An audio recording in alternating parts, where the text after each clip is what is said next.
तो हे सांग मैंने केना छन मुई भी बहुत भल अच्छे आर मोर यूट्यूब चैनल के नीतीश ब्लॉग्स यूट्यूब चैनल के समस्त को स्वागत।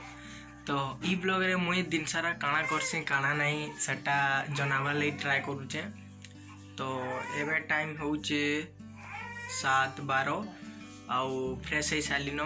तो एबे मुई जिमी ट्यूशन। तो ट्यूशन रू आसला परे मिलमा। तो सांग मैंने ट्यूशन रू पले आसली न आउ एबे देखामी इने सुइचे मोर बनी।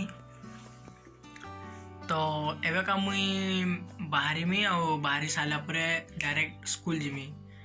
तो बाहरी भोरागरी तो फाइनली गाइस मुई स्कूल ड्रेस रे रेडी हे गली न आउ एबे टाइम हेचे 9:30। तो 9:45 रे हमर स्कूल अच्छे आउ मुई एबे जिमी सीधा स्कूल। तो स्कूल आसमी 4 बजे। तो डायरेक्ट सते बेले मिलमा। तो एतकी दूर देख लेना बोले वीडियो के टिके लाइक कमेंट और सब्सक्राइब शेयर करूँ।